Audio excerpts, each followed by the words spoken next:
Hindi talaga ako naniniwala sa multo. Hanggang sa nagtrabaho ako bilang night shift security guard sa isang lumang office building na 12 palapag lang. Madali lang naman ang trabaho ko noon. Mag-iikot kada isang oras, titingin sa CCTV, at sisiguraduhing wala ng tao sa building pagsapit ng hating gabi. 12 palapag lang talaga ang building. Sigurado ako roon dahil ilang beses ko nang nalibot lahat ng floor. Wala talagang ika-13 floor. Ang elevator, hanggang basement, at ika-12 floor lang ang mga pindutan.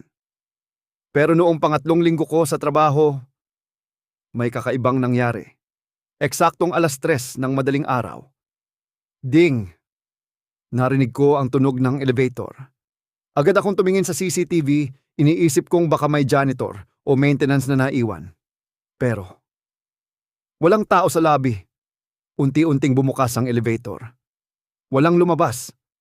Makalipas ang ilang segundo, kusa itong nagsara. Pagkatapos, nagsimula itong umakyat ng mag-isa.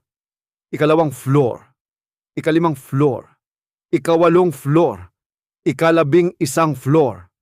Tapos biglang 13. Nanigas ako. Walang ika-13 floor. Paano nagkaroon ng 13? Halos 1 minuto ring nakatigil ang elevator doon bago ito bumalik sa lobby.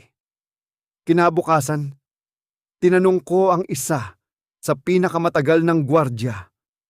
Tinitigan niya lang ako. Tapos sinabi niya, "Nakita mo rin ang ika-13 floor, no?" No? Tumango ako. Bigla siyang namutla.